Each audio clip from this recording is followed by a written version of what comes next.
we're doing a water change. Just empty that module right there.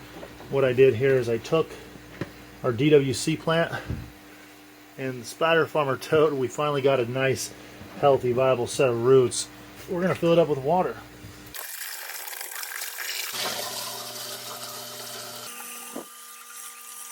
Well, that was a bit dramatic, and that's too much water, so I'm going to take some out. Thought I'd pull that fancy swirly trick. These are the air stones we're running. I'm going to put one to the left, not directly under the basket. One to the right. It's going to be oxygen surrounding the pot, not directly under it, although it doesn't really matter. That's just a set preference of mine. So I removed about 3 quarts of water, and we got a good inch space between the water and the bottom of that pot, roughly about an inch below the net pot. We got a decent set of roots, that I've taken off over the last week in this pot. It's a very simple process if the plants are not underneath of a scrog net.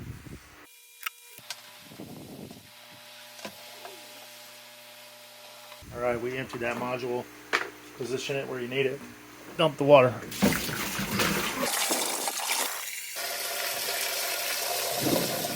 Take your lid. Put it back. There are no roots on this particular plant, so I'm just going to let it slide right now. So let's add some nutrients. We're going to put those in the water. I'm going to share with you a basic nutrient recipe right now. Pretty much anyone can just pick up from the get-go and have phenomenal success right here, starting with this video. So let's do it, guys. I'm going to show you the nutrients I'm going to use for this specific grow. Now, this is a basic nutrient recipe. This is not like the end-all be-all. This is nutrients that I just happen to have in this specific location, so therefore I'm going to use them. If you guys got other nutrients, you can use those as well. It doesn't really get any simpler than that. This is a strong baseline of nutrients that can give you decent success with very little trouble. 20 milliliters of A, another 20 milliliters B. We can take our probes. I'm going to go 20 milliliters of A, 20 milliliters of B. Sitting in the 400 range. We're going to add a little bit of silicate. There we go. Let's let that sit for a minute. The silicate is entirely up to you as a supplement. There are many good brands on the shelves, and all of them do very similar jobs. For me, anything in between like 5.6 to 6.2 is ideal. I typically don't go out of my way to adjust those ranges. However, if I see the pH dipping, dramatically, or raising dramatically, I'll either adjust the pH or do a water change depending on how far out we were from the last one. Completely ideal right now. We're at 450 parts per million.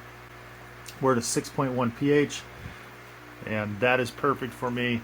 No complaints here. We're at 480 and 6.0 in the pH. Once this garden here is established, we can kind of reevaluate and adjust whatever I need to do from then on out. But right now it's still in its infancy. We're trying to develop roots here. We've developed roots on this other side over here, so we're just gonna push through. I'm a big advocate in not really emphasizing too much importance on nutrients, but for the purpose of this garden here, I'm going to switch it up a little bit. I'm going to tell you exactly what I'm doing as we move forward through this grow, what the plants look like, or how big they are, where they are in their life stage, and why I would be switching up any fertilizers or supplements. I don't focus too much on nutrients. There are just certain things that I do at certain times of the plant's life. I'm going to run this DWC system by Spider Farmer as is. I am considering, depending on how this does over the next week, I am considering installing a DWC kit of mine within these modules to tie everything together to make it, that much more versatile, all around. And it's just easier for me, easier for everybody else. But if you don't want to do that, you just want standalone modules, one plant or 2 plants, anything under 4. If you're under 4 plants, I would say a non-recirculating system is perfectly fine. But if you're going to go 4 or more plants, and these modules are, cumbersome or hard to get in or work around, I would absolutely recommend installing an DWC kit. I did install the Spider Farmer recirculating soilless cocoa system over here, and I'm having a lot of fun with it. And in fact, I'm very pleased with it so far. But this is actually the same meter that I've had, geez, for 10 years now. For 10 years I've had this meter. So if you're trying to justify, what meter to buy, and you're trying to justify saving 50 bucks or even 100 bucks, I don't even know what they go for anymore. So hypothetically, let's just say this unit is $350 and there's another unit for $250. I would absolutely recommend the Blue Lab, Guardian meter. If they're different these days, or they're built better, they got more features, Wi-Fi, phone readings, whatever they do these days, more power to you. But this unit here is 10 years old, and I'm not changing it. I'm going to roll it until the wheels fall off. As always, I appreciate everybody's feedback that you guys participated in the last video. As much as I want to bang it out with our DWC, I would be changing the very essence of what the system's supposed to be. Once you start manipulating things like that, you're creating a whole nother scenario.